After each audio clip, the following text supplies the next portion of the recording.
Bonsoir, bonsoir à toutes et à tous. Quel plaisir de vous retrouver pour ce nouveau numéro, je vais y arriver, de Microscoop. Merci pour votre fidélité. Le replay sur nos réseaux sociaux et sur la page YouTube. Daoula Madaniya Machi Askaria. Voilà ce que souhaite le peuple maintenant depuis 2019, que dis-je, depuis des décennies. On arrive bientôt au 20 août prochain, on y reviendra. Daoula Madaniya Machi Askaria, un état civil et non militaire. Que fait l'armée à l'intérieur des institutions, à l'intérieur des directions? On reviendra notamment sur le décret signé par le président algérien Abdelmadjid Tebboune qui officialise donc la responsabilité à des postes de haute importance, notamment dans certaines institutions. On pourrait penser aussi aux wilayas, aux mairies, aux régions, mais aussi certainement à l'État. On va longuement évoquer cette relation qu'il y a entre le militaire et le pouvoir politique, notamment depuis ces 5 années. Jamais l'armée n'a été aussi omniprésente, d'abord au sein des médias, des discours politiques, la revue El Djish, un chef d'état-major, Saïd Chengriha, donc qui revient régulièrement dans le cadre de ses interventions sur la politique intérieure du pays ou extérieure, notamment en revenant sur les 5 années d'Abdelmadjid Tebboune, ses revendications, mais c'est surtout ses réalisations, notamment en mettant en valeur un bilan plus que positif. Nous allons donc parler, vous l'avez compris, de la journée nationale de l'armée nationale populaire, célébrée le 4 août. Elle a été mise en place officiellement donc en 2022 par Abdelmadjid Tebboune en reconnaissance du rôle prépondérant de l'institution militaire dans le processus d'édification du pays et dans la préservation de l'unité et de la souveraineté. Nous allons longuement y revenir, bien évidemment. La sortie aussi de Salah Goudjil. Plusieurs questions se posent à l'intérieur de ce dossier. Pourquoi d'abord cette présence? Une armée qui parfois aussi a été utilisée pour des coups d'État aussi en Algérie. On y reviendra. Le budget de l'armée. Et puis une armée qui est souvent utilisée, en tout cas c'est ce que disent les observateurs, les analystes, pour faire peur. La répression, une armée qui est omniprésente, on l'a vu l'année dernière dans les écoles élémentaires, et où ils ont à peine 5 ans, 7 ans, il y a l'armée dans les écoles, donc certainement de quoi peut-être créer un climat de peur ou de sécurité. C'est le débat ce soir. Pour en parler, le plaisir d'accueillir mes invités ce soir. Jamaldine Benchenouf, mon ami, confrère, bonsoir, analyste politique, éditorialiste, journaliste, qu'on ne présente plus. Jamaldine, bonsoir.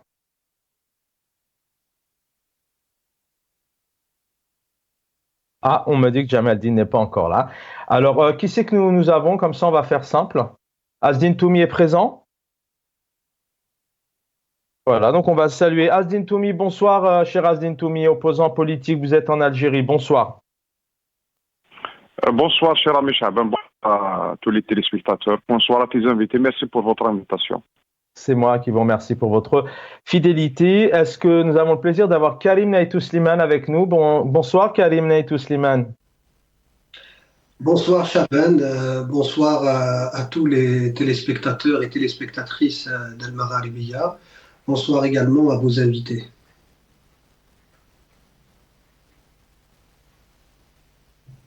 Merci Karim Naïtou Slimane d'être avec nous, universitaire, je rappelle, analyste politique et écrivain. Le voleur de feu, c'est toujours disponible. Le voleur de feu, Dib, rencontre Deleuze de Karim Naïtou Slimane aux éditions Fable Fertile. Karim Naïtou Slimane, merci d'être avec nous. Lorsque Jamaldine est avec nous, s'il vous plaît, faites-moi signe. On va bien évidemment accueillir Jamaldine dans quelques instants, que vous retrouvez tous les soirs, notamment pour l'édito. Alors, la bonne nouvelle aussi aujourd'hui, c'est la gymnaste, c'est la 9e journée des Jeux Olympiques, aujourd'hui à Paris. Vous allez voir ces images, Kaylan Emour, donc, qui s'est adjugée la médaille d'or au bar asymétrique.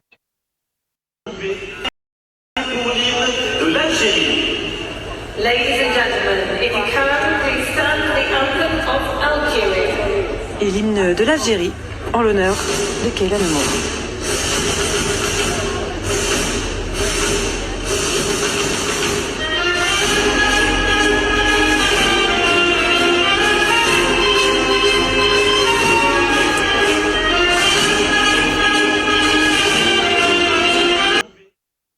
Première médaille donc en gymnastique statistiques aux barres asymétriques pour Kelia Nemour avec 15,7. Elle devance, elle a 17 ans, Kelia Nemour, elle devance donc la chinoise Qiu Qiyuan avec 15,5 et juste derrière, vous l'avez vu sur les drapeaux, c'est l'américaine Sunisa avec Lee Sunisa avec 14,8. Alors on rappelle que cette gymnaste, donc Kelia Nemour, s'est tournée vers le pays de ses grands-parents après avoir notamment eu quelques difficultés et avoir été écartée par la Fédération française de gymnastique. Mais bon, en tout cas, le bal est lancé. Nous allons parler de ce rapport et de la présence de l'armée. Voici donc les mots du président algérien. Cet après-midi, c'est à Benim Sousa Alger, donc dans le cadre de cette journée de l'armée nationale. Voilà ce qu'il dit. Ça donne vraiment le ton au nom de l'armée, au nom de la présidence de la République, au nom du peuple. Donc l'Algérien, nous vous félicitons et nous félicitons l'athlète Kelia Nemour pour sa médaille d'or. Mais vous l'avez vu, on commence par tout de suite au nom de l'armée. Donc ça en dit long. En tout cas, félicitations à Kelia Nemour et puis on souhaite aussi une bonne route à Iman Khelif, la boxeuse qui déjà donc officiellement aura déjà une médaille, mais elle est qualifiée donc pour les prochaines étapes. Asdine Toumi avec nous ce soir, donc c'est cette journée où voilà, vous l'avez certainement vu dans les images, un certain nombre de personnalités, le président algérien Salah Goudjil, c'est aussi donc exprimé. Peut-être pour ouvrir, on a pas mal de temps ensemble, mais déjà, Asdine Toumi, ça sera la même question pour Karim Naïtou Slimane. J'espère que Djamaldine va venir nous rejoindre très rapidement. Qu'est-ce qu'on doit dire en Algérie aujourd'hui? Armée républicaine ou République de l'armée, Asdine Toumi, en 2024? C'est une armée populaire. D'abord, il faut le signaler. Après, le problème, c'est que depuis l'indépendance, le régime a tout fait pour construire des institutions sécuritaires, notamment l'armée forte, mais il n'a pas réussi à construire des institutions civiles fortes. Or que une institution militaire ne peut prendre tout son sens, sa force ne peut prendre tout son sens que si elle est dans une démocratie, dans un pays où il y a de vraies institutions civiles qui sont crédibles, qui sont fortes, qui sont légitimes. Et nous ne sommes pas dans ce schéma aujourd'hui. Et depuis l'indépendance, les Algériens sont habitués à voir l'institution militaire au devant de la scène à chaque fois.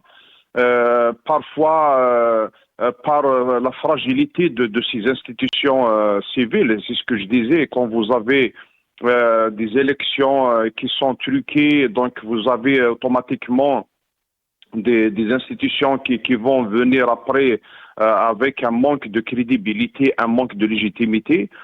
C'est pour ça que à chaque fois, on se retrouve dans un schéma où ces institutions sont tellement fragiles sur le terrain, sur la scène politique et médiatique, que on retrouve l'institution militaire au devant de la scène.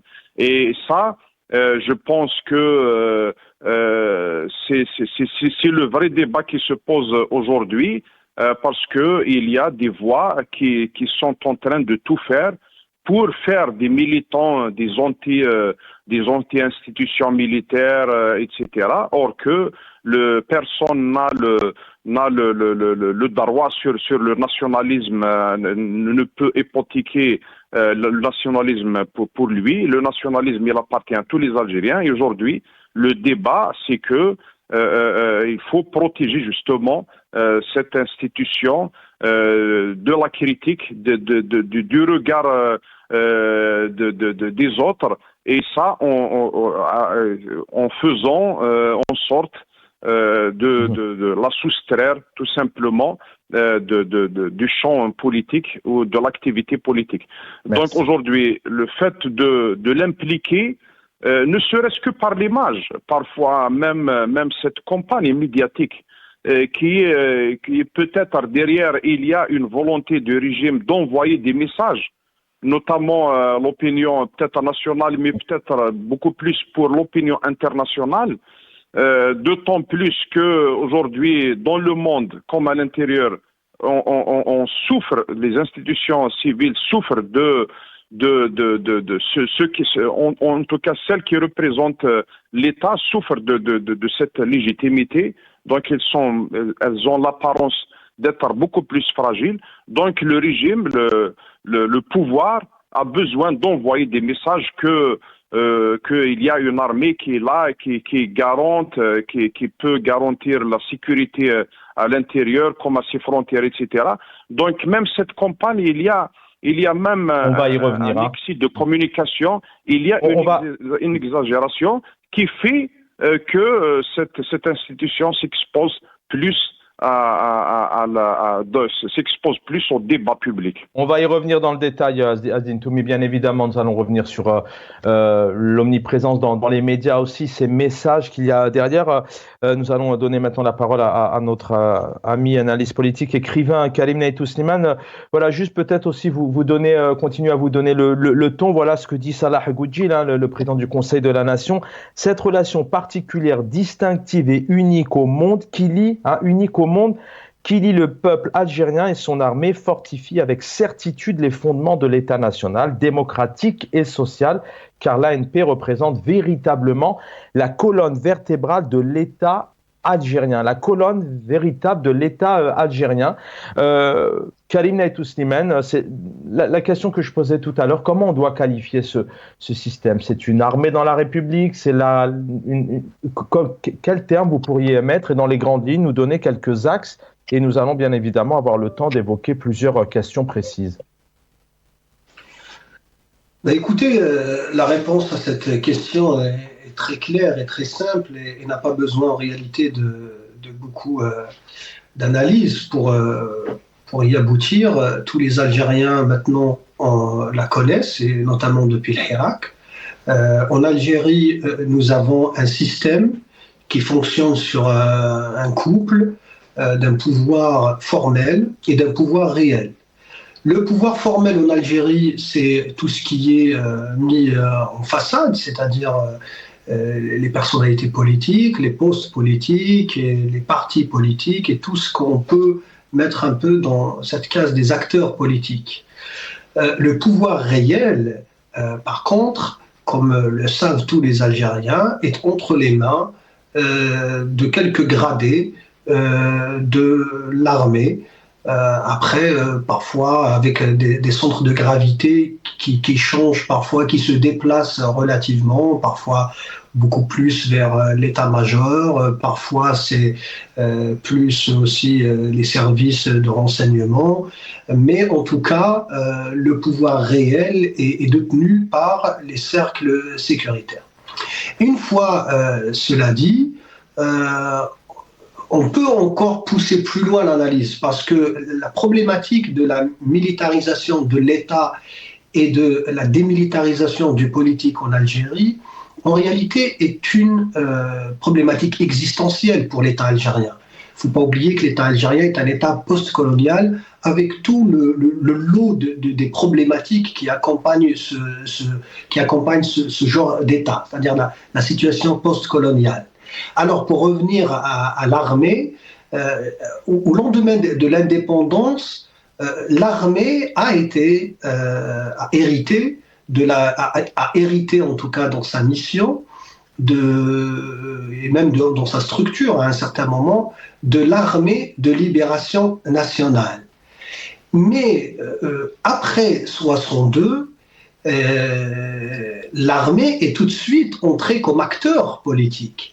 Et notamment à partir du putsch du colonel Boumedienne en 1965. À partir de ce moment, et avec l'instauration du parti unique, si vous voulez, le rôle de l'armée est devenu réellement prépondérant. Les gradés de l'armée de l'époque se sont progressivement accaparés tout l'héritage symbolique de la guerre de libération. Et en investissant dans cet héritage, ils se sont aussi accaparés la légitimité historique qui allait bien sûr avec cet héritage. Et en s'accaparant cette légitimité historique, ils se sont tout simplement accaparés le pouvoir réel. Et progressivement, nous avons vu avec le temps le rôle de l'armée se renforcer. Et d'ailleurs, lorsqu'on regarde l'histoire récente de l'Algérie, on voit que à chaque fois qu'il y a un moment important dans l'histoire politique algérienne, on y retrouve toujours l'armée comme acteur principal. Bien sûr, je parle par exemple, si on prend les événements d'octobre 88 et le rôle qu'a joué l'armée à l'époque, et les événements aussi, le putsch de 92 avec le groupe des janvieristes, on voit aussi, et la catastrophe qui s'en est suivie, l'armée à travers la gendarmerie a aussi joué un rôle dans la répression. Elle a été responsable de la répression des événements de Kabylie en 2001, le printemps noir. Et puis jusqu'au Hirak en 2019, où nous avons vu comment l'état-major de l'époque est sorti carrément et a pris la parole en public et a imposé aux Algériens la feuille de route de l'armée qui est passée par Tebboune. Et on voit en lien avec les dernières déclarations de Tebboune, avec les réformes qui ont été faites, maintenant on se dirige progressivement vers l'institutionnalisation du rôle de l'armée, des gradés de l'armée dans les établissements civils, les administrations. On a pas mal de temps ce soir, il y a pas mal de choses à dire, mais dans la continuité de ce que vous dites, Karim Naïtou Slimane, effectivement, je voudrais qu'on va écouter ici Saïd Chengreha, chef d'état-major, qui revient toujours sur l'héritage, bien évidemment, de l'armée qui a libéré donc l'Algérie de l'indépendance, l'héritage des Chouhada, mais aussi garder les générations futures. Je voudrais qu'on l'écoute. Et on va aussi se poser cette question, est-ce qu'à un moment donné, c'est pas un peu trop facile de continuer à peut-être... à conditionner peut-être les futures générations avec cet héritage et justement à garder cette militarisation du pays. التحرر من أغلال الاحتلال والعبودية واسترجاع سياداتنا الوطنية. هذه الوديعة التي سيواصل أبناء الجيش الوطني الشعبي الحفاظ عليها وترقيتها والحرص على تسليمها كاملة غير منقوصة للأجيال القادمة.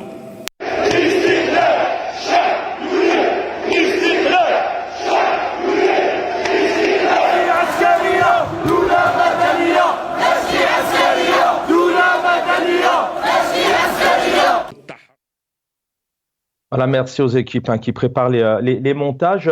Aznin Toumi, on a donc écouté ici le chef d'état-major et juste derrière, en parallèle, le message est clair, des slogans qui sont clairs, qui font une poignée de secondes, notamment Daoula Madaniya, Machi Askariya.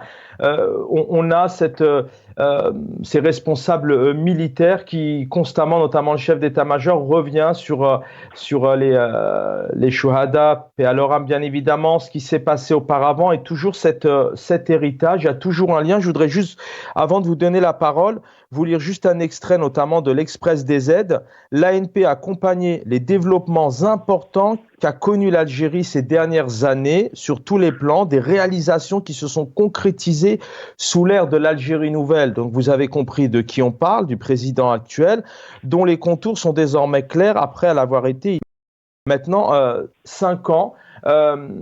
Aznin Toumi, après ce qu'on peut lire, après ce qu'on peut entendre, est-ce qu'à un moment donné, on est toujours dans la même dynamique? Est-ce que le peuple n'en a pas ras-le-bol à un moment donné et se dit pas stop, les militaires travaillent à leur place et c'est bien d'avoir des militaires forts pour notre nation, mais arrêtez de faire le lien et de nous mettre tout le temps là-dedans. Aznin Toumi.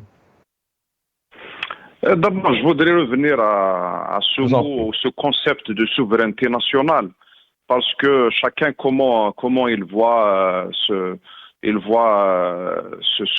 interprète ce mot.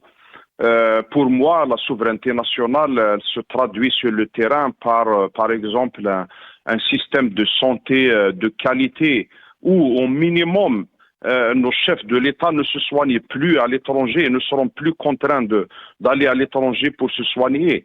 La moindre des choses, c'est que nos responsables se soignent dans leur pays. Donc aujourd'hui, pour parler de souveraineté nationale, on n'a même pas un hôpital qui peut accueillir un haut fonctionnaire de l'État ou un chef de l'État. La souveraineté, elle se traduit aussi par la production de ce que nous consommons. D'autant plus que nous avons les moyens de le faire en termes de superficie, de moyens hydriques ou de cadres, etc.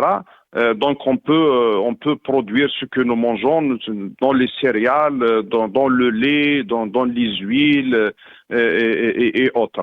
La souveraineté aussi, elle se traduit par la production du médicament.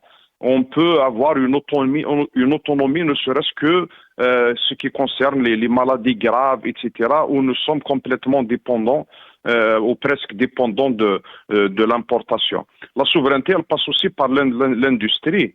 Aujourd'hui, notre industrie, c'est une industrie précaire, fragile, beaucoup plus agroalimentaire, mais en termes d'industrie lourde où on est loin du compte. On importe nos véhicules, on importe même les motos, les vélos, etc. Donc et j'en passe.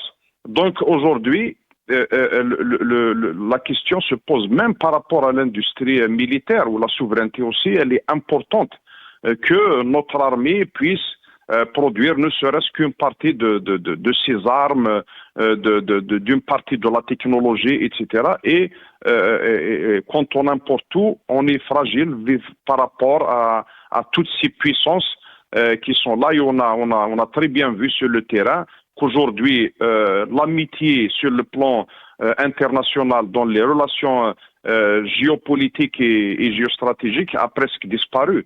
Ne serait-ce que pour nous, l'Algérie, on a des amis historiques, ils nous ont appris les choses comme ça, que par exemple la Russie est un allié, est un ami stratégique, mais quand l'Algérie a postulé pour entrer au BRICS, on a vu d'abord que ça n'a pas abouti, et on a vu le discours qui a été tenu par Lavrov par rapport à la sélection, par rapport aux nations qu'ils ont choisies et celles qu'ils n'ont pas choisies. Donc nous sommes dans un monde aujourd'hui, c'est vrai, on a besoin d'avoir une armée forte. D'ailleurs, même l'armement, il revient à l'actualité. On a vu avec la guerre en Ukraine. Finalement, après des années, après des décennies, l'Europe qui a abandonné sa politique d'armement, s'est retrouvée sur les frontières d'un champ de bataille, un champ de guerre.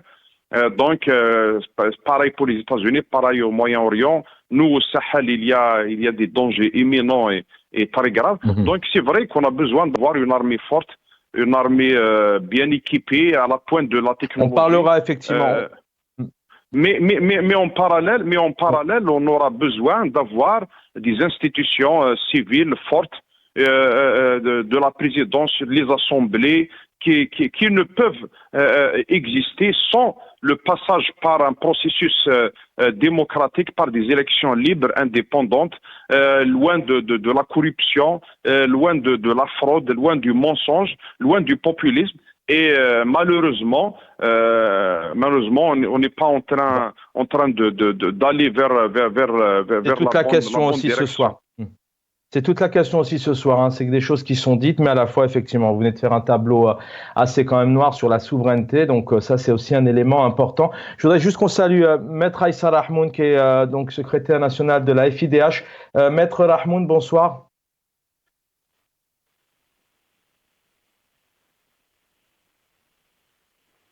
Alors, je n'ai pas de retour. Est-ce qu'on vous entend? Bonsoir, Chaban. Allô, allô. Bonsoir, oui, bonsoir maître Rahmoun. Bonsoir, Bonsoir, merci d'être. Chaban. Bonsoir aux invités. Merci pour l'invitation. Merci d'être avec nous. Je vous reprends dans un instant. Karim Naïtou Slimane sur cette question d'actualité. On est en 2024. Il y a maintenant, depuis toutes ces années, notamment depuis 5 ans, on est à la veille d'un 7 septembre où les Algériens voilà, n'en peuvent plus, veulent voir autre chose à la télé, ne veulent plus être conditionnés, veulent une armée forte. Et ça, on la salue. Et encore une fois, le but ce soir, ce n'est pas de rejeter ou d'apporter des critiques négatives de l'armée, bien au contraire. On salue encore une fois tous les militaires et toutes les jeunes personnes qui travaillent sur le terrain, mais c'est de comprendre en quoi vraiment, voilà, le peuple Karim Naïtou Slimane l'a dit clairement, un État civil et non militaire. Et concrètement, un axe important ce soir, il y a de plus en plus de militaires sur le terrain. Alors, Abdelmajid Tebboune ne peut plus circuler sans le chef d'état-major, mais partout, vraiment partout. Comment vous expliquez ce lien qu'il y a entre les deux et cette présence de l'armée? Parce que à la fois, c'est un pays qui est totalement militarisé, mais à la fois, on nous annonce tout de même des institutions, des élections. On dit qu'il y a une constitution qui est soi-disant respectée. Karim Naïtou Slimane. Une chose très très importante sur les déclarations de l'état-major et même sur les déclarations de M. Tebboune, l'armée, et il ne faut pas avoir peur de le dire, l'armée n'a pas vocation à édifier l'État. Hein? Ce n'est pas sa mission. La mission principale de l'armée, c'est de veiller à l'intégrité territoriale. Voilà. Et donc, cela étant dit, pour répondre à votre question, ce projet de militarisation des administrations et des sociétés publiques est un signe de régression pour l'Algérie et de faiblesse pour le régime. Pour l'Algérie, c'est une grande régression, c'est un grand pas en arrière. Parce que plus d'un siècle après l'indépendance, normalement, après le grand et le grandiose Hirak de 2019 et cette grande maturité qu'ont montré les Algériens, normalement, maintenant, on est capable de dépasser notre héritage colonial. Hein, parce que la colonisation n'est pas terminée en 62. Hein. L'indépendance est un processus.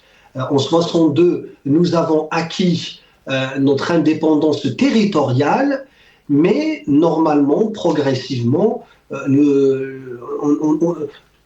sommes toujours en train d'acquérir notre indépendance politique, sociale, intellectuelle, hein, l'Algérie algérienne. Et en 2019, les Algériens ont montré qu'ils ont atteint un niveau de maturité qui leur permet maintenant d'avancer vers un État d'institution, un État de droit, une vraie république démocratique. Donc pour nous tous Algériens, c'est une régression. La militarisation de la vie politique est une régression. Mais, et c'est là qu'il faut vraiment comprendre cette dialectique, mais pour le régime, pour ce système politico-militaire, pour ce système, c'est un signe de faiblesse. Pourquoi? Parce que le Hirak en 2019 a tellement bousculé ce régime qu'il l'a en réalité déstabilisé durablement. Et moi, je dirais même définitivement. Et ce projet de militarisation des institutions civiles, en réalité, montre la faiblesse de ce régime. Pourquoi? Parce que ce régime, en suivant sa démarche, ils sont en train de perdre leur couverture. Alors, une minute là-dessus. Ils sont en train de perdre cette couverture formelle qu'ils avaient. derrière laquelle il se cachait. Et donc, le prochain soulèvement, ça sera, malheureusement, ça sera contre les hauts gradés de l'armée. Parce que maintenant, l'armée sera directement responsable de la misère des Algériens et de la faillite de l'Algérie. Parce que avant le Hirak, ce régime se cachait toujours derrière la corruption des politiques. Mais maintenant, puisqu'ils vont sortir, et ils sont déjà sortis en réalité, Gaïd Salah est sorti en 2019, et avec ce projet, ils sont en train de se découvrir de plus en plus, et là, les Algériens vont les reconnaître en tant que responsables de cette faillite de l'Algérie que nous sommes en train de vivre. Les Algériens sont en train de la vivre dans leur chair. Je rappelle que malgré toutes ces annonces mensongères qu'on voit au journal de 20h, les Algériens, la société algérienne est en train de se paupériser. Les Algériens deviennent de plus en plus pauvres. Et puisque l'armée maintenant s'immisce, même dans la vie administrative, même dans la vie économique, au grand jour, pas comme elle le faisait à l'époque, maintenant au grand jour, alors les Algériens vont les désigner comme responsables. Et c'est là où réside la dangerosité de cette situation, parce que personne ne cherche une confrontation entre le peuple et l'armée. Personne ne le cherche, et elle n'aura jamais lieu. Mais on pourrait arriver à une situation où il y aura une confrontation entre le peuple et ces hauts gradés de l'armée qui sont en réalité, comme disait l'autre, les grands électeurs, les grands décideurs de l'Algérie, ceux qui détiennent ce pouvoir réel. Mais je reviens à vous, Karim Naïtou Slimane. Merci pour ces éléments donc, très pertinents. On va donner la parole à Maître Aïssa Rahmoun. On va juste écouter par rapport à cette question de cette période cruciale, importante. Vous le disiez, les Algériens, effectivement, malheureusement, même si on a des images aujourd'hui qui tentent de montrer l'inverse, c'est un pays qui est dans grave de difficulté au quotidien, financière notamment. On va écouter le chef d'état-major qui parle toujours de ce pays, de cette nation en bonne voie, et toujours grâce au président Tebboune. On en parle juste derrière. إن الجيش الوطني الشعبي يدرك تمام الإدراك والجزائر تشق طريقها نحو نهضتها التنموية التي أضحت واقعا ملموسا في كل مناحي حياة المواطن الجزائري والتي جاءت تتويجا للإرادة المخلصة والصادقة والعزيمة الكبيرة للسيد رئيس الجمهورية القائد الأعلى للقوات المسلحة وزير الدفاع الوطني لتطوير البلاد وإعمال شروط نهضتها وارتقائها الاستراتيجي المنشود. Maître Aïssa Rahmoun est avec nous, secrétaire général de l'AFIDH. Félicitations, nouvellement élu. Maître Rahmoun, deux, trois éléments. La question qu'on se posait effectivement tout à l'heure, l'Algérie aujourd'hui, en 2024, est une armée républicaine. Est-ce que c'est la République de l'armée? Avoir votre avis. Et puis, depuis, on est en 2024, Daoula Madaniya Machi Askariya, c'est une armée omniprésente qui aujourd'hui, officiellement, par un décret signé par le président Karim Naïtou Slimane, en parlait aussi, et Asdine Toumi à l'instant, officiellement, où les gradés de l'armée vont officiellement, parce que c'est le cas déjà depuis plusieurs années, mais officiellement, prendre des responsabilités. Qu'est-ce qu'il y a aussi derrière ça? C'est quoi? C'est cadrer, maîtriser, créer des peurs ou sécuriser, encadrer, avoir un peu votre avis sur cet axe.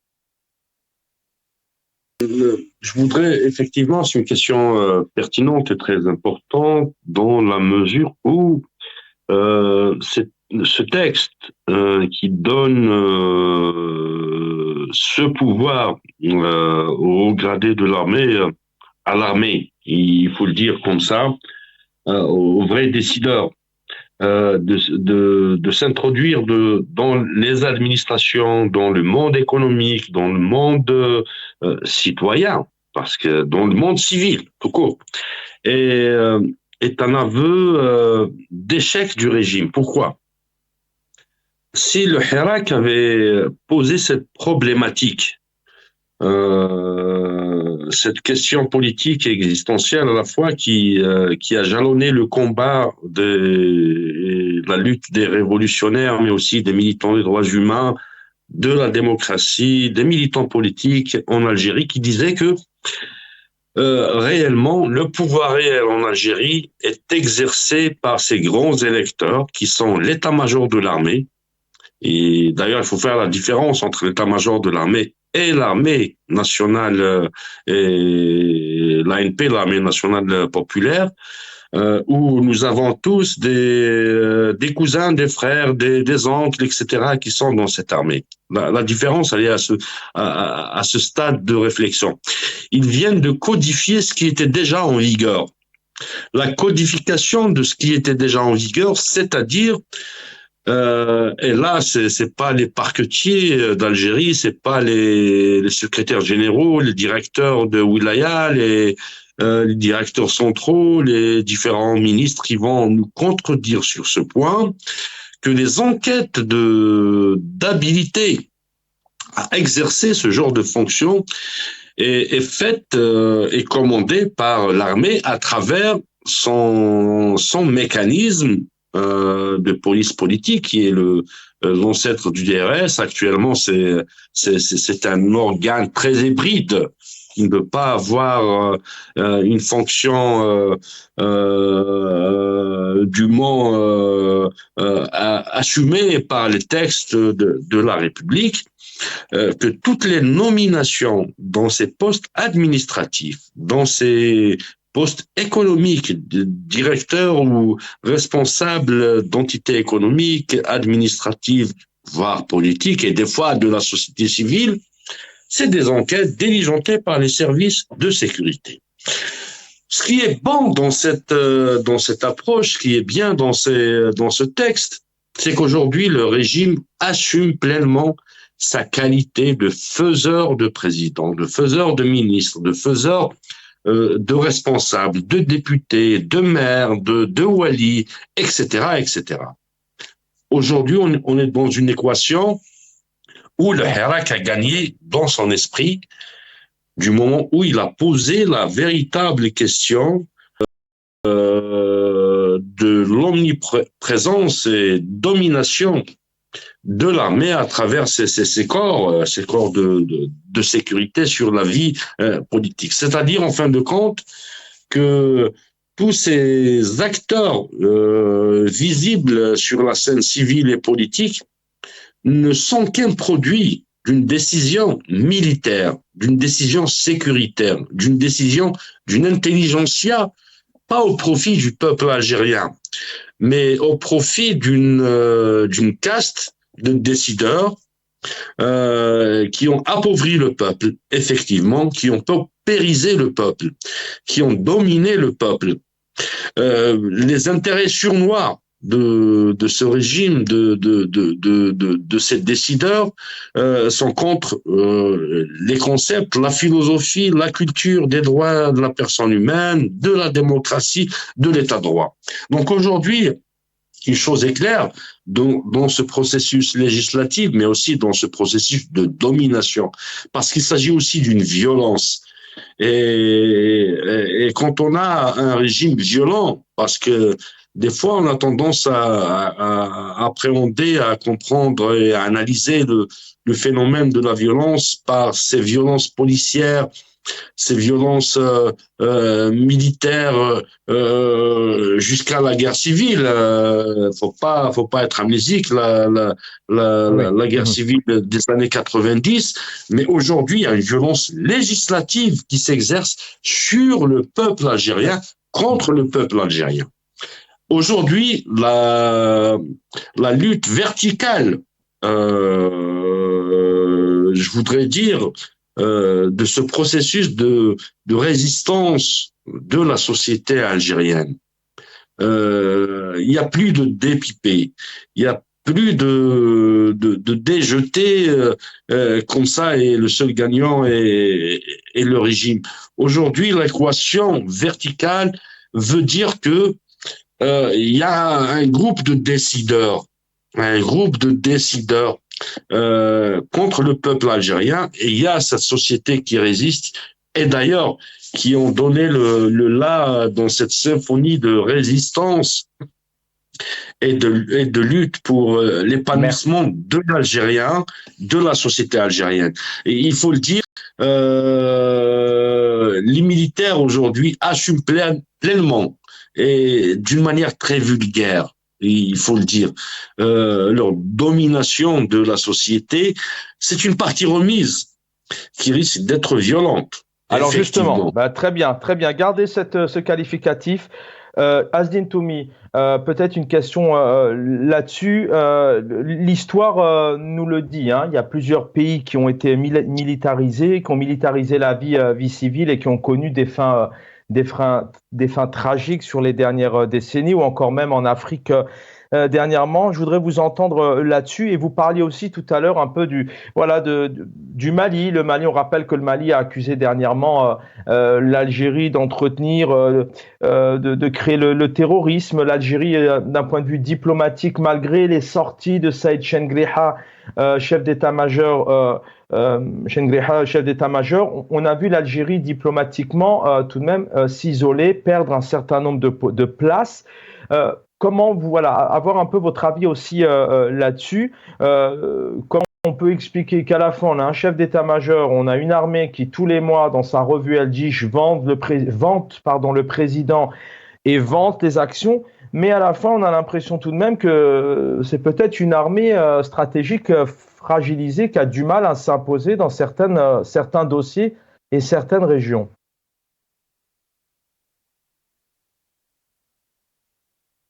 Qui est tenu notamment dans la revue Le Jaish ou dans les médias publics que l'armée est loin de la politique et qu'elle ne s'immisce pas dans les affaires politiques. Mais en tout cas, les images que l'on voit chaque jour au quotidien, les images que voient les Algériens au quotidien sur les médias, sur le terrain, contredisent fortement ce discours de neutralité. Et ne serait-ce que pour ces élections, tout le monde sait qu'il y a une tendance convergente de toutes les institutions, de toutes les institutions de l'État qui sont convergentes envers un seul candidat et c'est celui de chef de l'État.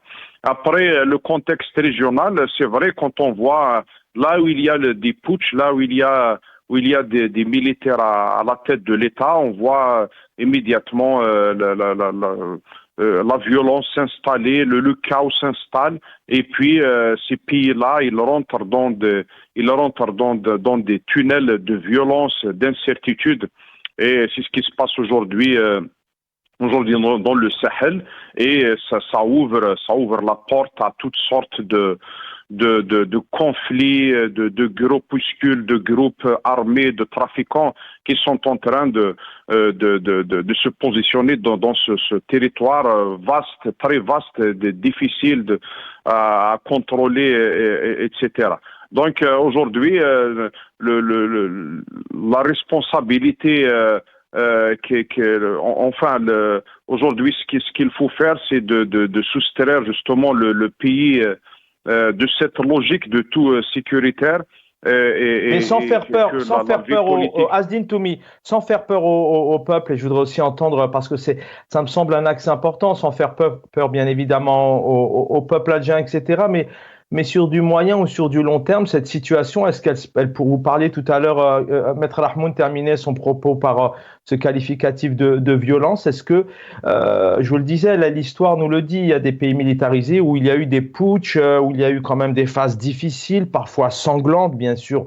On n'en est pas là et on ne le souhaite pas du tout, mais est-ce qu'il pourrait y avoir le fait qu'à un moment donné, le pouvoir, qu'il n'y ait pas de politique, en fait, je pense que c'est aussi une question de crise ou en politique, le fait qu'il n'y ait pas d'institution politique, est-ce qu'à un moment donné, cette militarisation puisse générer des conséquences très graves au sein du pays?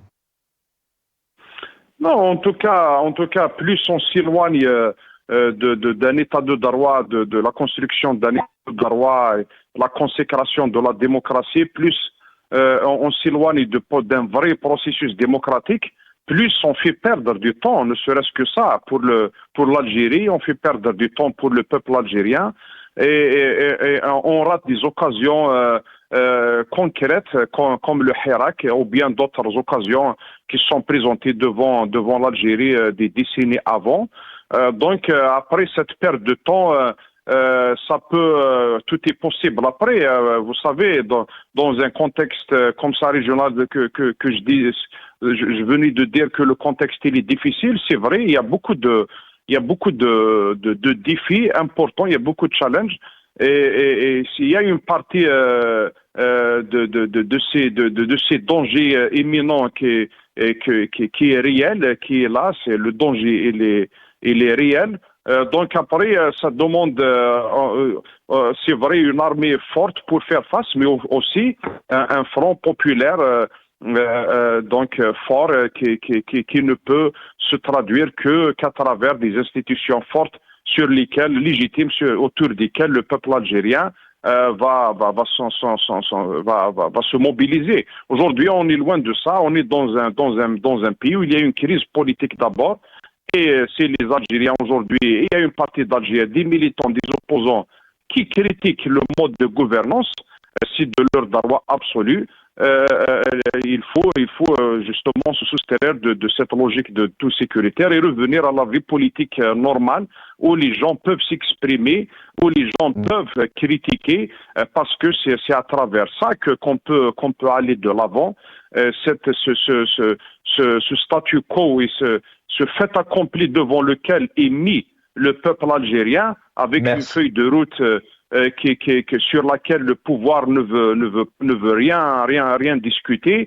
Donc certainement on va aller vers une situation où la fragilité elle pourra s'aggraver, où je n'espère pas se retrouver dans une situation où on ne pourra pas faire face à tous ces dangers, parce que comme j'avais dit, le danger il est réel. Et c'est le moment où on a besoin de Merci. Toutes nos énergies, contrairement à ce que fait le pouvoir aujourd'hui, avec sa politique de répression, de division, de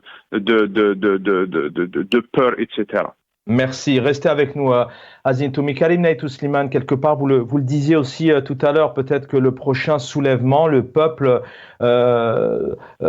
s'en prendra, en tout cas sera directement en colère face à l'armée, parce qu'il comprend aujourd'hui que c'est lui qui tient encore mieux, il le comprend peut-être encore mieux, qu'il tient les rênes, ce duo Saïd Chengreh Abdelmajid Tebboune en 2024, alors que le peuple, effectivement, on l'a dit, vous allez certainement le redire, souhaite autre chose. Mais est-ce que ces pays dont l'État militaire est très présent à tous les niveaux, et là c'est le cas, les images le disent, les événements, les inaugurations de bassins, on pourrait en citer plein des moments.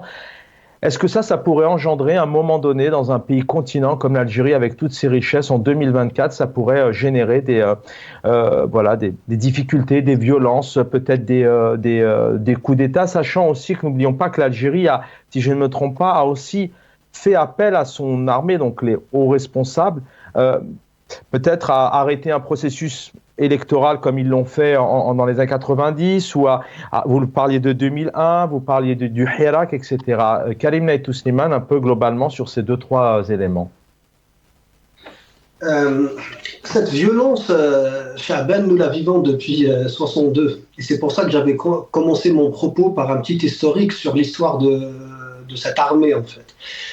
Nous vivons dans un putsch permanent, c'est le coup d'État permanent, comme dirait l'autre.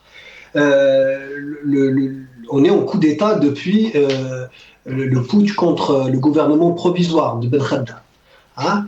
Et donc, toutes les violences qu'a connues l'Algérie depuis 62 jusqu'à présent, les violences de 63, 65, de 88, où le général Khaled Nazar avait assumé la responsabilité publiquement, les violences de la décennie noire qui ont commencé avec le putsch de 92 des janvieristes dont j'ai parlé au début, ce sont eux qui assument la responsabilité politique, parce que justement, ils avaient empêché le politique de jouer son rôle. L'assassinat de centaines de jeunes à Tizi Ouzou, Biaya, Bouira en 2001, ce sont eux qui assument la responsabilité. L'avortement du projet national du Hirak en 2019, ce sont eux qui assument la responsabilité. Par contre, il y a une nuance. Quand on parle de l'armée, on ne parle pas de toute l'armée. On parle de ce groupe, de cette poignée de généraux qui tiennent les rênes du pouvoir. Et maintenant, c'est ce que je disais tout à l'heure, ils sont en train de se découvrir. Donc ça deviendra. Ce que vous voulez dire, c'est Karim Naïtou Slimane, vous voulez dire peut-être que cette armée, voilà, c'est toutes ces équipes qui travaillaient sur le terrain, il fait très chaud dans des conditions pas possibles, et ça, bien évidemment, on les honore, on leur rend hommage, mais cette armée de terrain qui réellement tient à son cœur le pays, elle est quoi aujourd'hui ? Elle est dominée. Elle est prise au piège par des hauts généraux, des personnes qui sont pas du tout, excusez-moi, je vais être un peu cru dans la question, mais qui sont pas du tout dans l'intérêt du peuple, pas du tout dans l'intérêt de sauver de continuer à faire développer, à sauver la nation de l'ennemi extérieur. C'est une question très pertinente. Merci pour cette question, parce qu'elle me permet de parler d'un point très très important. L'une des qualités principales de l'armée algérienne, c'est la discipline. Il n'y a jamais eu de mutinerie dans l'armée, au sein de l'armée algérienne, et c'est une très bonne chose. Donc évidemment, lorsque nous parlons de la politisation de l'armée, du rôle politique de ces très très hauts gradés de l'armée, évidemment, nous ne parlons pas des soldats, nous ne parlons pas même des sous-officiers, voire même des officiers, nous parlons d'un groupe d'officiers supérieurs. C'est mon ami El Houari Addi qui disait que dans l'armée algérienne, on ne fait pas de politique avant le grade de général. C'est-à-dire c'est à partir du grade de général qu'on commence à faire de politique. Les généraux qui sont en prison aujourd'hui par dizaines. Ça reste quand même une armée très très disciplinée. Et évidemment, c'est une armée qui émane du peuple et que les Algériens soutiennent toujours, bien sûr. Mais par contre, ce groupe de hauts gradés qui tiennent le pouvoir réel, qui domine la société depuis 62 et notamment depuis 65, jusqu'à présent, ils ont été les acteurs et les responsables de toutes les grandes violences qui ont eu en Algérie depuis 62. Et le pire, évidemment, ce sont les années 90.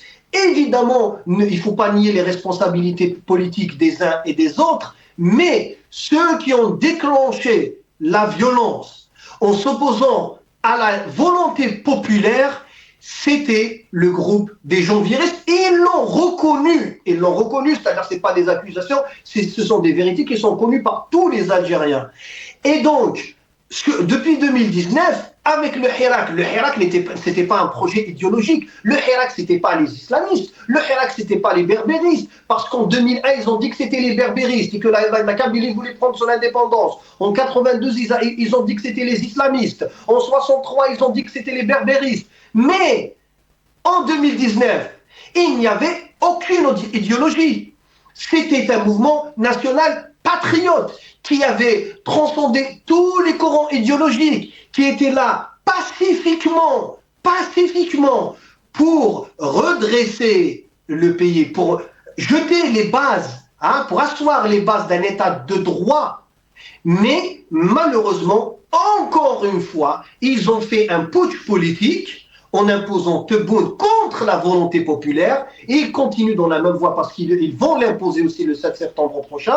Et lorsque vous parlez de violence, la violence, nous y sommes déjà. Ce dont il faut parler actuellement, et ce duquel je parle depuis des mois, et je tire la sonnette d'alarme, avec d'autres bien sûr, c'est maintenant, lorsque j'ai dit au début que il en va maintenant de la pérennité de l'État, c'est la militarisation de la vie civile en Algérie, et après la vie politique, maintenant même c'est la vie civile, est un problème existentiel. C'est un retour à l'indigénat pour les Algériens. C'est comme ça que le vivent les Algériens. C'est un retour à l'indigénat. Il y a une paupérisation, il y a une pauvreté. Les Algériens ont faim, ont soif. Les Algériens sont frustrés, ne se soignent pas bien, ne se forment pas bien, ne gagnent pas bien leur vie. Merci. Il y a un tas de problèmes. Et maintenant, en s'immisçant dans la vie politique et civile et économique, ces hauts gradés de l'armée vont impliquer l'armée maintenant, toute l'armée, ils vont l'impliquer dans cette responsabilité qui est en réalité uniquement la leur.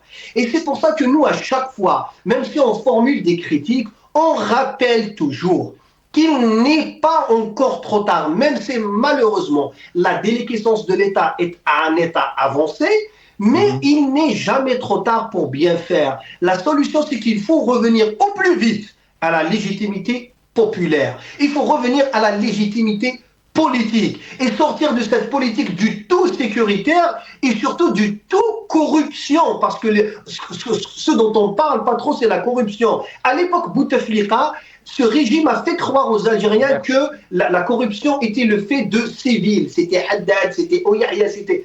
Mais en réalité, non. La corruption, la médiocrité en Algérie, elle est venue de ces hauts gradés de l'armée. La preuve, plus ils s'accaparent le pouvoir, plus ils tiennent l'État, plus la corruption augmente. S'ils étaient intègres, pourquoi il y a plus de 40 généraux maintenant en prison? Il y a des hauts officiers en prison, il y a des officiers en prison. C'est leur médiocrité qu'ils vont transférer, c'est leur corruption qu'ils vont transférer à l'État au sein de la société citoyenne civile. Et comme ça, ils vont mener l'Algérie vers l'effondrement. Il y a déjà des signes d'effondrement. Je rappelle qu'actuellement, le Mali, l'armée malienne, aidée par Wagner russe, sont en train de bombarder dans nos frontières sud. On en a parlé cette semaine. Restez avec nous, Karim Naïtou Slimane. Je reviens à vous. Maître Rahmoun est avec nous. Vous avez un peu de temps de moins de parole. Maître Rahmoun, vous terminiez tout à l'heure votre propos justement par peut-être la violence, parce que les Algériens n'en peuvent plus. Quelle suite, comment le peuple algérien, le temps passe, et c'est vrai que c'est important aussi de terminer peut-être par des perspectives. On a les causes aujourd'hui depuis 62, vous les avez évoquées. Comment le peuple pourrait aspirer demain à vivre mieux, à voir autre chose à la télé, à entendre, parce que c'est un pouvoir qui fait souvent le lien avec cette armée qui a libéré le pays de l'indépendance, mais est-ce que réellement le pays il a été libéré aujourd'hui? Parce que les libertés, c'est les droits, c'est l'expression, c'est les médias, c'est le champ politique, c'est le champ médiatique, c'est se soigner, c'est avoir de l'eau. Alors est-ce que réellement le pays il a été libéré de tout ça? Écoutez, Chaban, moi, sincèrement, au lendemain de l'indépendance, souvenez-vous qu'il y avait des énoncés inscrits sur les murs d'Alger disant que seul héros le peuple. Et personnellement, je pense que cet énoncé est une grande manipulation. Pourquoi? Parce que effectivement, le peuple était héros quant à la guerre de l'indépendance, à la libération du territoire. Mais les héros de la révolution étaient identifiés, c'était ces politiques qui ont assumé à leur jeune âge une responsabilité très grande face à la quatrième puissance du monde. Souvenez-vous que dans le Hirak aussi, des âmes malicieuses ou plutôt vicieuses ont repris ce slogan en disant « Seul héros le peuple ». C'est-à-dire qu'il fallait à un certain moment écarter éliminer et éradiquer tous les efforts entrepris par la société civile née au lendemain des réformes de 88-89. Et là, je vous parle de la dissolution de la société civile autonome existante en Algérie, qui a contribué à inculquer dans le Hirak cet esprit de démocratie, d'état de droit, de liberté, etc. C'est le RAJ, c'est la Ligue des droits de l'homme, c'est des syndicats autonomes, c'est les partis politiques d'opposition. Toutes ces alliances politiques qui pouvaient créer une alternative démocratique et sociale face à la catastrophe programmée. À partir de ce point de vue, le régime a très vite compris que dans la société, il y a ces espaces de médiation. Et ces espaces de médiation, pour des États autoritaires comme le nôtre, leur mandat, effectivement, c'est d'assurer à court, moyen et à long terme la pérennité de l'État et la construction politique d'un État de droit. Le régime avait très bien compris ce phénomène. Force est de constater qu'il n'y avait pas de solidarité agissante comme on l'entend, ou du moins ce qu'on a constaté à l'intérieur et à l'extérieur du pays. Aujourd'hui, on est dans une phase, on est dans une situation où il n'y a plus ces ressorts, il n'y a plus ces institutions, ces instances, ces organes de médiation sociale. Et le danger, il est justement à ce niveau où, quand à un soulèvement, quand à une reprise de sursaut populaire, ces organes de médiation, ils sont plus là. Et le danger, justement, il est à ce point de vue où aujourd'hui l'opposition est laminée par une participation tacticienne ou plutôt machiavélique dans un processus d'élection présidentielle qui est faussé d'avance. Parce que le président, on n'a jamais eu de suffrage universel, on n'a jamais eu d'élection libre et transparente, on n'a jamais eu de pratique politique en Algérie, on n'a jamais eu d'une vie associative, sociétale, de la société civile en Algérie. Le mouvement Hirak a donné les jalons de cette construction politique très vite.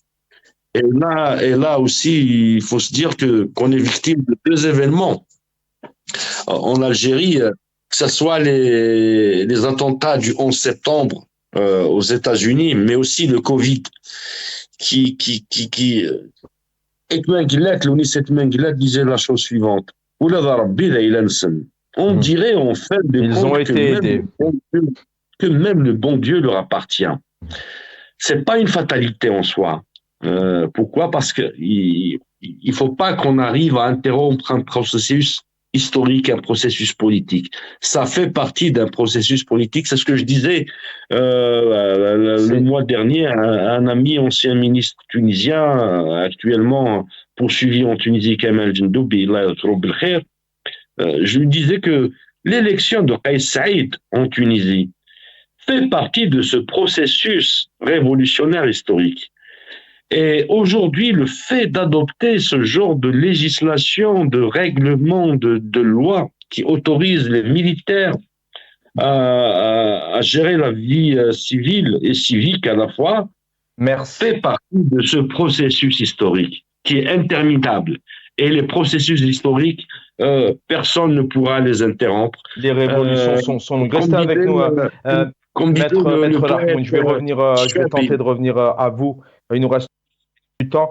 Asdine Toumi, je le disais tout à l'heure, c'est vrai que depuis notamment 5 ans, il y a eu une bonne relation, une étroite relation entre le président et le chef d'état-major. Des termes sont souvent revenus. Vous parliez de souveraineté tout à l'heure et vous l'avez défini sur plusieurs pôles. Certains parlent d'un pays qui n'a toujours pas son indépendance en termes de liberté, une assemblée donc politique qui ne parle pas du budget, qui ne parle pas du Daoula Madaniya Machi Askariya, des candidats aussi aux élections qui ne parlent pas du tout de cette armée, de cette omniprésence. Donc, par rapport à ça, est-ce que réellement le pays a été libéré? C'est un mot qui revient souvent encore aujourd'hui, puisque le but de cette journée, c'est vraiment de faire honneur à cette armée qui a libéré le pays. Est-ce que pour vous, l'Algérie a vraiment été libérée, puisqu'on a quand même des gros soucis de liberté d'expression et de liberté en tout genre, vous en avez parlé tout à l'heure.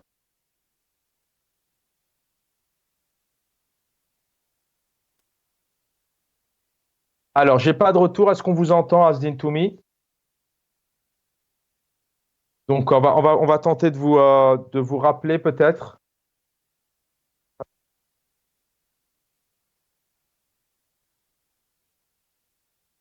D'accord. Je crois qu'Asdin Toumi donc a dû se libérer. J'ai pas très bien entendu. Je remercie les équipes en régie. Karim Naïtou Slimane, je vais reprendre la parole avec vous. Il est 20h37. Il nous reste encore quelques minutes. Je voudrais aussi avoir un peu votre avis là-dessus, puisque c'est 5 ans. Je posais la question à Asdin Toumi tout à l'heure. L'armée, c'est censé défendre de l'ennemi extérieur son peuple et non faire preuve de peur et de présence et de pression comme certains Algériens le vivent. Mais on a tout de même un chef d'état-major qui vante les choses énormément, hein, qui revient sur le bilan du président algérien, qui revient aussi sur l'armée, notamment régulièrement. Mais on a vu des grosses défaillances diplomatiques pour la diplomatie algérienne. On l'a encore vu cette semaine avec notamment la France, le Mali, le Burkina Faso, le BRICS. On peut citer plein, la place en Afrique, la place au Sahel, etc. Est-ce que vous pensez que cette armée, quelque part aussi, en tant qu'armée, elle a les capacités, elle a le pouvoir vraiment de faire pression, parce qu'elle fait partie de la diplomatie aussi? Non, en fait, l'armée n'a pas vocation à jouer un rôle diplomatique ou à faire une pression. L'armée, c'est un outil, nos capacités militaires, opérationnelles, sont un outil, c'est une donnée que notre diplomatie, et la diplomatie est un corps politique, donc notre diplomatie peut faire valoir, évidemment. Et de ce côté-là, j'ai envie de dire quelque chose qui est positif sur l'armée. Notre armée, d'un point de vue opérationnel, est très bien. Elle est bien classée. Parce que souvent, on a un chef d'état-major qui régulièrement, justement, intervient aussi en tant entre guillemets, en tant que politique, en tant qu'institution politique. Quand il s'exprime, justement, il interfère souvent dans la diplomatie et dans la politique. C'est dans ce sens que je vous posais cette question.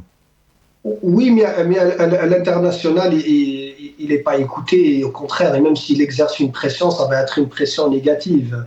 Monsieur Chengriha n'a pas une formation de diplomate, à ce que je sache.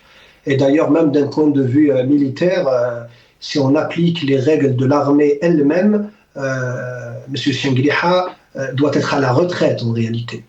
Mais pour revenir à votre question qui est très importante, c'est que l'Algérie actuellement, elle est un État en faillite. Hein. Elle est un État en faillite. Notre diplomatie a reculé considérablement. Il faut dire la vérité, nous n'avons presque pas de poids à l'international, et même sur le plan régional, notre influence diminue à vue d'œil. Et notre rôle dans la région recule. Et d'ailleurs, vous voyez très bien, par exemple, le dossier du Sahara occidental, comment il a été géré. Et je dirais même le plus dangereux pour nous, pour l'instant, ce sont nos frontières, sud et aussi côté Libye. Nous avons une menace réelle. Et j'espère que ceux qui sont aux commandes du pays, au moins, la prennent en considération. Ils ont commis une première erreur stratégique de permettre à Wagner d'entrer dans cette région qui fait partie de la profondeur stratégique de l'Algérie, alors que normalement nous devons être l'acteur principal dans cette région, mais malheureusement ils ont fait une première erreur stratégique en partant du principe qu'il fallait à tout prix jouer contre les intérêts de la France, mais sur ce dossier, le fait d'avoir d'avoir permis à Wagner de repousser les forces françaises qui étaient présentes au Mali et dans la région, en réalité, n'a pas servi nos intérêts. Et maintenant, nous nous retrouvons dans une situation très, très délicate. Hein, pourquoi ? Parce que notre diplomatie, et je l'ai dit dans une de vos émissions il y a une semaine, notre diplomatie ne marche pas comme toutes les diplomaties actuelles, contemporaines, sur le principe des intérêts géostratégiques nationaux, mais elle marche par l'idéologie. Nous avons malheureusement une diplomatie idéologisée. Hein, notre doctrine, elle est idéologisée, ne croyant toujours aux ennemis éternels et aux amis inconditionnels. Alors que, par exemple, la Turquie, je le rappelle, qui est considérée comme un État ami et frère, dans ce dossier, par exemple, le dossier libyen, et même maintenant avec ce qui se passe au Mali, joue contre nos intérêts. Pareil pour les Russes, qui sont considérés comme nos alliés historiques, mais il ne faut pas oublier que rien n'est permanent dans la diplomatie, dans la politique, dans l'histoire. Cet allié historique, maintenant, est en train de se transformer progressivement en ennemi stratégique. Nos intérêts ne se croisent plus avec les leurs dans la région. Hein. Et à l'époque, la présence des forces françaises à l'époque, même si historiquement nous savons toujours notre idéologie de considérer la France comme un ennemi éternel, mais normalement la diplomatie ne fonctionne pas comme ça, parce que dans ce dossier, à un certain moment, la présence de cette armée-là allait dans le sens de nos intérêts. Elle allait dans le sens, elle garantissait une certaine stabilité qui nous bénéficiait en premier lieu. Maintenant, nous avons des bombardements à nos frontières. Il faut le comprendre, c'est extrêmement dangereux. Et donc ça, c'est la situation diplomatique. La situation économique, n'en parlons même pas, c'est un fiasco total. Et d'ailleurs, normalement, on ne doit même pas en parler après le scandale du refus des BRICS et la manière humiliante avec laquelle le dossier algérien a été rejeté. Hein, je rappelle les déclarations de Lavrov. La situation donc économique, c'est une faillite, c'est une catastrophe. La situation même sécuritaire, c'est toujours une catastrophe. Pourtant, ils disent combattre le terrorisme depuis les années 90, mais on voit que récemment, il y a eu des actes de violence qui ont eu lieu. La situation sportive, même parce qu'ils manipulent toujours le sport, c'est une catastrophe totale. Donc on voit sur tous les domaines, la santé, l'éducation, tout ce qui fait l'État, justement, tout ce qui constitue l'État est en faillite. C'est pour ça qu'il faut changer de cap. C'est pour ça, lorsqu'on critique, nous, les décideurs, ça n'est pas l'armée en tant que telle que nous critiquons. Nous tirons la sonnette d'alarme à l'intention des officiers supérieurs, au nom de la patrie. Parce que, je rappelle, il y a quelques années, le Soudan était le plus grand pays d'Afrique. Maintenant, le Soudan est complètement déchiré. Rien ne nous garantit que l'Algérie, dans 5 ans, dans 10 ans, ne se retrouvera pas dans la même situation. C'est pour cela qu'il est urgent maintenant à revenir au réalisme, au nom du patriotisme, au nom des intérêts de l'Algérie, du peuple algérien, revenir aux intérêts vitaux de la nation algérienne et revenir à la solution politique, revenir à la légitimité, c'est-à-dire aller vers un consensus politique. Et lorsque je parle de consensus, je ne parle pas de consensus entre les partis politiques ou les personnalités politiques de Chita, que tous les Algériens connaissent. Je parle de consensus entre les hauts officiers de l'armée et les politiques patriotes, la société civile, les citoyens. Aller vers un consensus qui va permettre aux Algériens de se parler entre eux, de s'entendre sur ce qui est essentiel pour l'Algérie, qui est notre propre intérêt. C'est l'intérêt de tous. Personne ne gagnera si l'Algérie tombe, l'Algérie s'effondre. Nous avons, comme on dit en arabe, amen, c'est de veiller à la pérennité de cet État et de le faire grandir. Nous devons le faire grandir. Chaque Algérien qui part vers l'Europe, qui part vers le monde occidental, chaque Algérien qui a faim, qui a soif, qui est malade, qui n'arrive pas à se soigner, est une honte pour la mémoire collective algérienne. Malheureusement. Merci Karim Naitou Slimane. Merci infiniment. Je voudrais juste vous parler effectivement de récupération du sport. On va écouter quand même le président Tebboune qui félicite Keyla Nemour et vous allez voir, il commence par au nom au nom de l'armée. C'est un moment important sur notamment cette question de récupération aussi du sport. باسم الجيش الوطني الشعبي كافة وباسم رئاسة الجمهورية وباسم الشعب الجزائري نهني أنفسنا ونهني رياضتنا نمور على الميدالية الذهبية.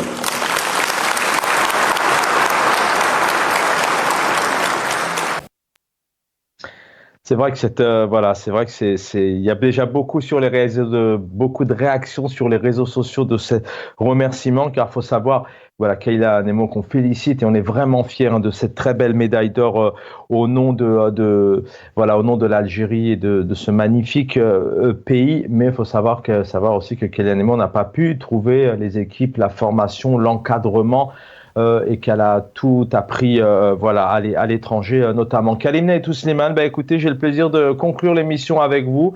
Le mot de la fin, vous avez peut-être deux petites minutes pour juste une question. Qu'est-ce que vous inspire en 2 minutes ce 7 septembre? 3 candidats, une conférence de presse dramatique de Chorfi, on l'a écouté tout de même, un conseil constitutionnel qui a validé 3 candidatures. Les recours n'ont pas du tout été pris en compte. C'est malheureusement c'est le suicide algérien. C'est la voie vers un suicide collectif qui va coûter très très cher. Et c'est pour ça que je m'adresse à ces officiers de l'armée. Vous êtes l'armée nationale et l'héritière de l'armée de libération. Et c'est vous qui avez le pouvoir et c'est vous qui avez la capacité de changer le destin des Algériens aujourd'hui et de redresser l'Algérie. Elle